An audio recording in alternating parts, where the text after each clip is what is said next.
Hello ladies and gentlemen, welcome to another Hype Muni Reviews, where hype comes to die. I'm School Writer, and today we're going to talk about Robocop Rogue City Unfinished Business. So, last year my friends gifted me with a copy of Robocop Rogue City for my birthday. I found that it was really good, especially considering the limitations of the studio, and was one of those rare modern games that was made with a specific fandom in mind, not trying to get to a broader audience. It was made for Robocop fans with a lot of love for the franchise. Now, 1 year later, my friends gifted me a copy of the DLC expansion Unfinished Business. Generally, expansion packs are a risky business because if not done with care, they may end up feeling like filler.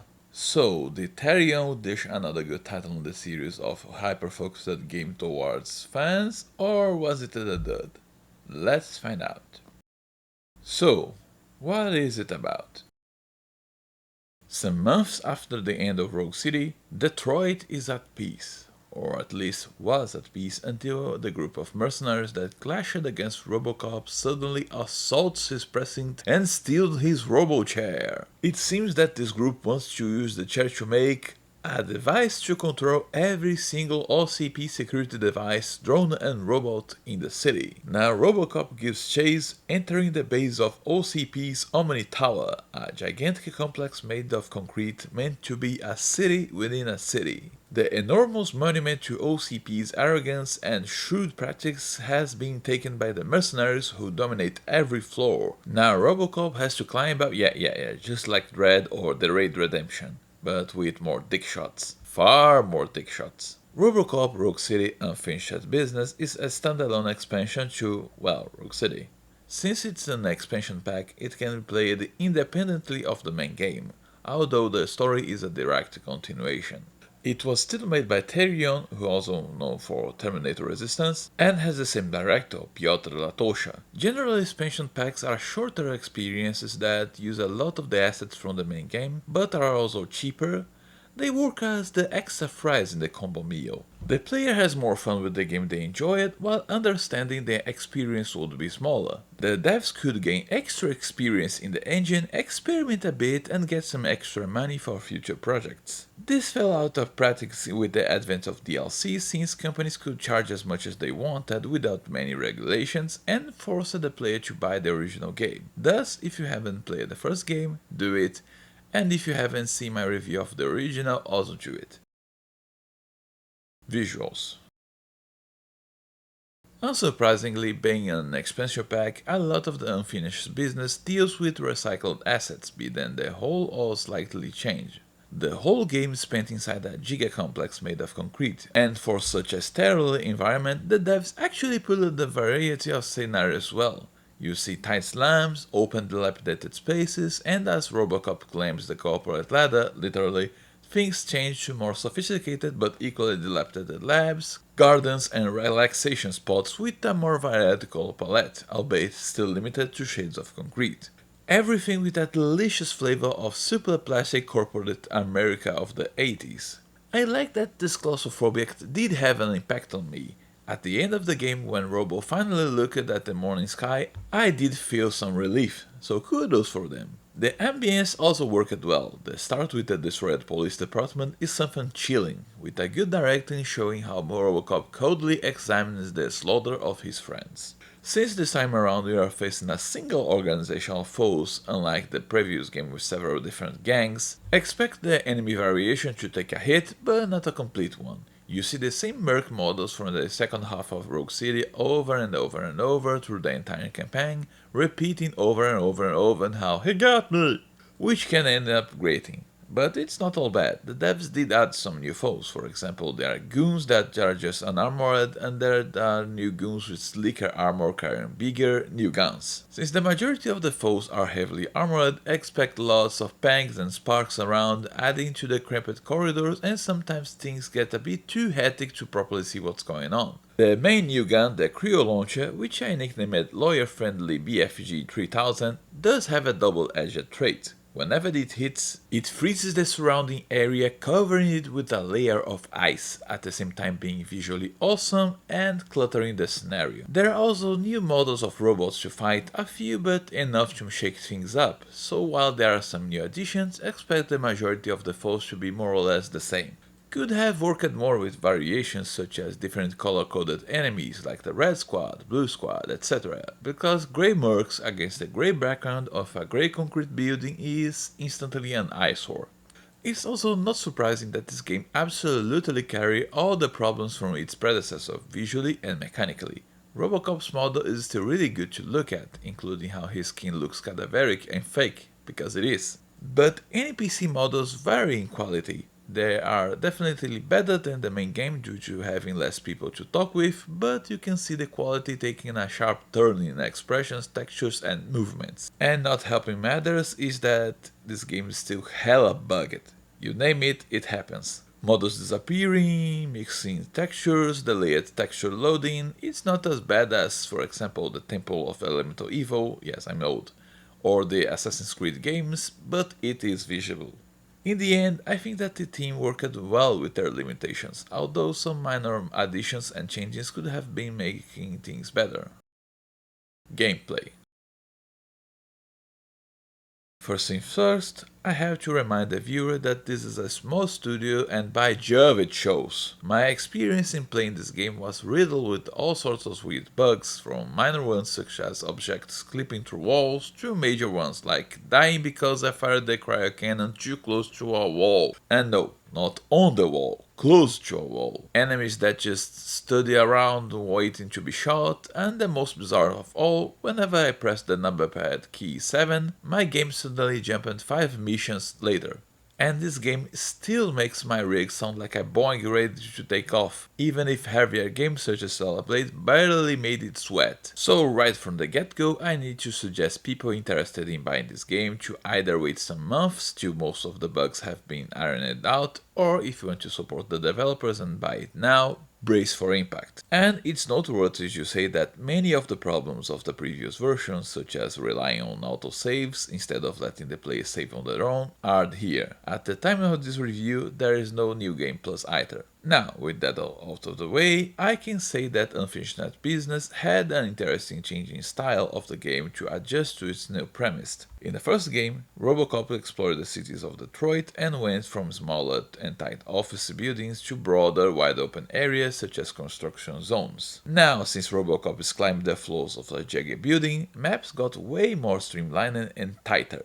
Not only that, the expansion has the hints and tutorials, but its design assumes that you played the first game and are used to its system and enemies. Thus, it starts throwing harder armored foes at the robot from the very start. This naturally made the gameplay dial back to what felt like a boomer shooter, with reinforcements spawning from seemingly everywhere instead of being placed on a map beforehand. And again, since half of your foes now have helmets from the get-go, dick blasting has never been more relevant. The gameplay is roughly unchanged, with the exception that now you can perform finishers on any enemy that is near any object that is bright yellow, such as a TV, trash compactors and others. These are more for cool visuals, and functionally they are one-hit kills better suited for the tougher enemies. Sadly, it's a bit hard to properly get into the right enemy, and there are several around, so you may end up killing unarmored enemies. Other than that, same skill-based system where robot gets traits, same style of editing the Auto 9 through motherboard and circuits. Now, since this is a completely separate campaign, the bad news is that you lose everything you got from the main game, such as the extra motherboards for the Auto 9 and your skill points. The good news is that you start with all of Robocop's main skills unlocked,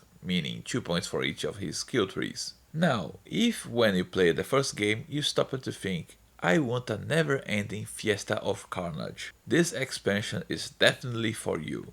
Combat here is intense and constant. Nearly every single room will have at least one reinforcement wave. Nearly all guns of the original game are back as well as to be used against Robocop, with some new heavier duty additions such as a Gatling gun and the Cryo Blaster. I actually liked how these new heavy guns synergize well with the Auto 9. Both are meant for crowd control, whereas your pistol receives some upgrades toward precision. although the quality of the multiverse refined for the Auto 9 took a hit. It takes a bit more than half of the game to find some quality ones. And since this game is more focused on combat, a lot of the fat was trimmed. This time we don't have to make hard decisions about the future of NPCs. There is still some backtracking, and sadly Robo is still as slow as molasses, with the added problem of not being able to dash whenever you are out of combat.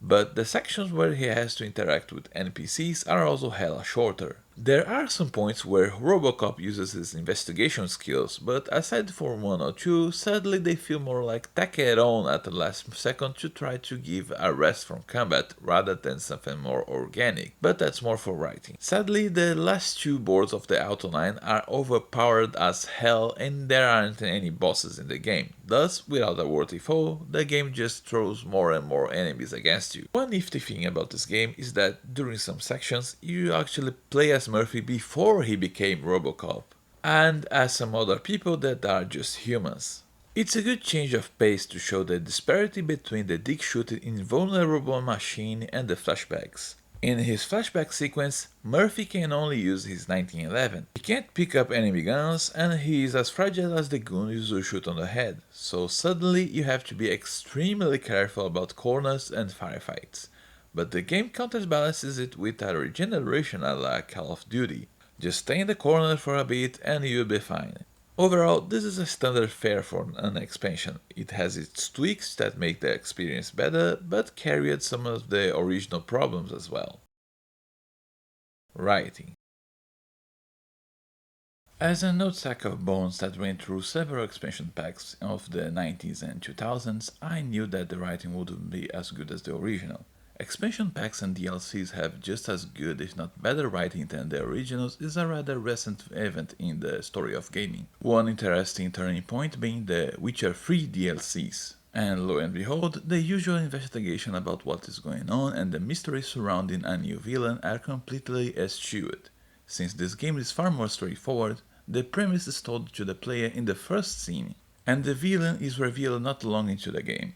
Turns out, many years ago, Alex Murphy's cop colleague, Graves, lost his partner to a booby trap and went haywire, killing a surrendered criminal that kept taunting him about the death of his partner and how the criminal would soon be freed by the lousy justice system and go on killing more. Graves is disgracefully discharged and feel free to make all sorts of jokes about a cop being punished for his crimes being the most unrealistic part of the Robocop franchise. And after that, he gathers up a group of mercenaries and now intends to clean the city of crime using the OCP technology. How he's going to do that? I don't know. Mixed in this mess is a mysterious helper that guides Robocop through the building and whose participation in all these events shall be unveiled soon. Honestly, I was expecting and I was okay with the story being straightforward, even lackluster. But what I didn't expect, and I actually mourn, is that there is a gigantic pile of interesting themes that are sadly not used at all.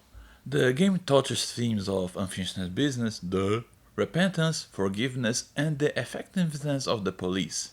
Tied to this last one, there are themes of police brutality and doing justice with your own hands. These themes are already normally generic, and here they are done in an even worse generic way. Through the flashback sequences where we play as Murphy, we see Graves' partner saying, "Oh boy, how she's so waiting to get back to her kids, and how she really wishes her watch was working," which of course puts a death mark so big on her forehead that the weight alone could crush her like Robocop crushed Kain's brain. From here onwards we get a threaded path where Graves, who was already a loose cannon that kept saying how nice it would be if cops could just execute everyone on the fly and thus being the most realistic cop of the bunch, goes off his gourd and into a path of violence. He executes the stupidest criminal in existence and then turns worse.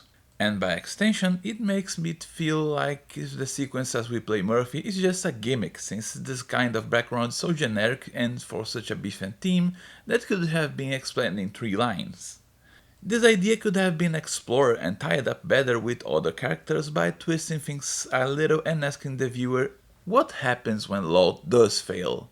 What if Murphy doesn't let the criminal get executed and said criminal does get out and personally hurt Graves?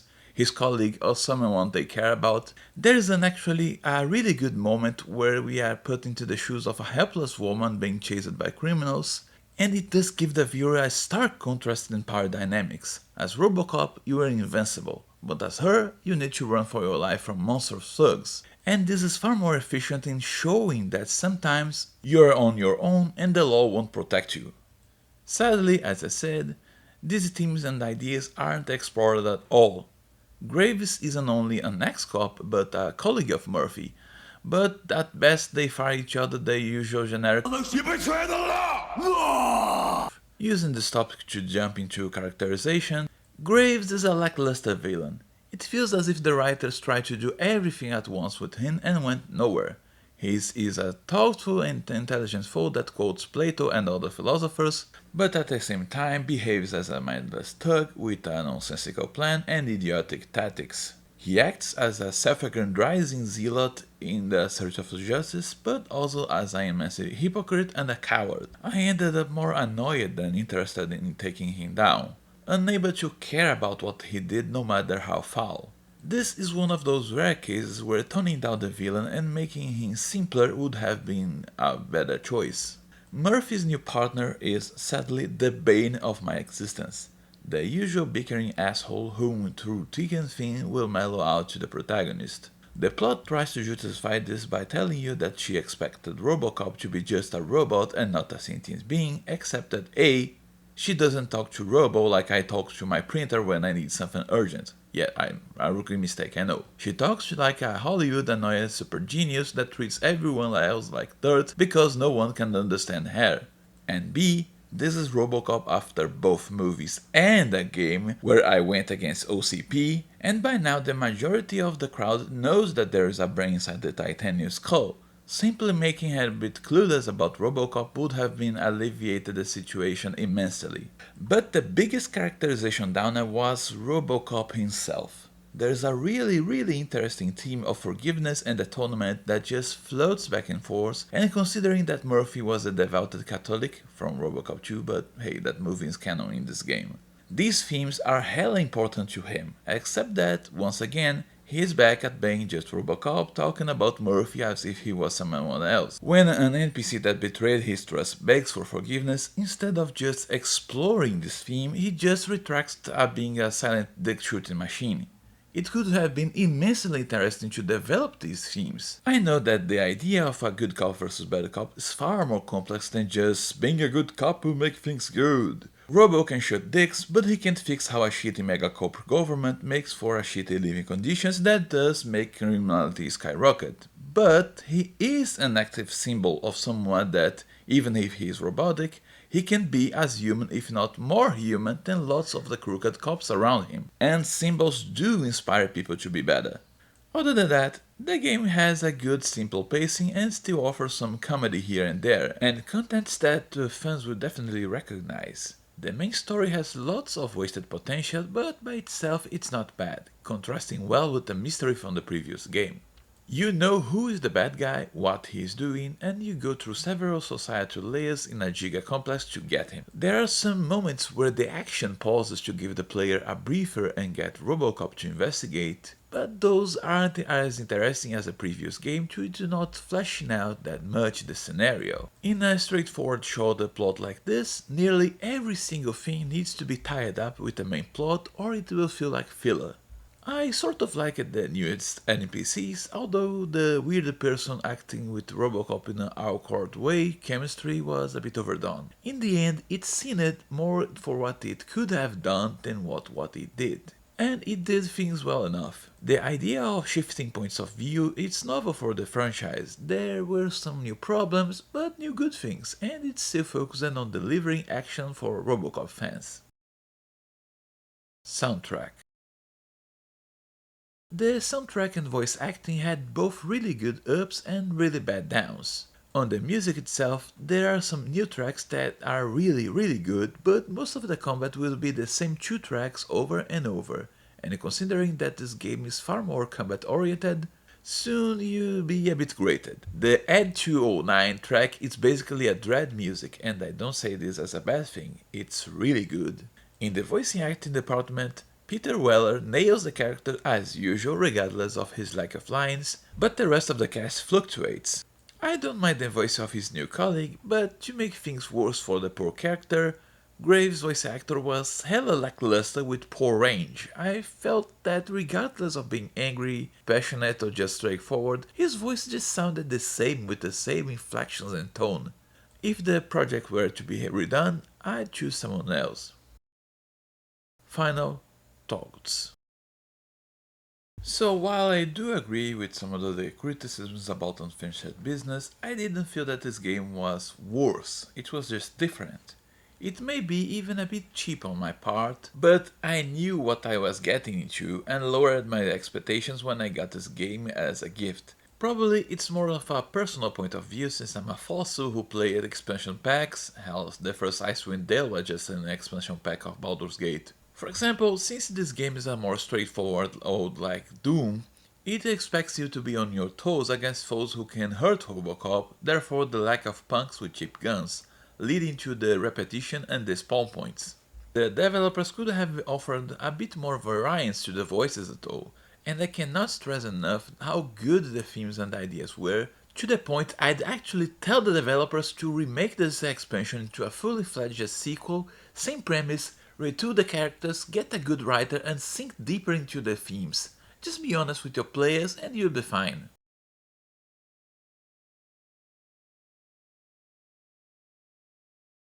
Spoilers. Oh my god, you can play as a fucking Ed 209 and it is fucking awesome as it fucking looks like. The soundtrack is as fucking good either. Yes, there is a section of the game where the players take charge of an Ed 209. That is one of the biggest incentives to play this game. This section is good, the action is good, and the soundtrack of that section is also quite good. Turns out, Murphy's secret helper is Miranda, a scientist that was involved in the Robocop project. During one of the sections where you play as her, you can decide if she executes the two perps that violently hurt her or not. At first, I thought that this was a waste of time because its section didn't influence anything in the game. Then it dawned on me.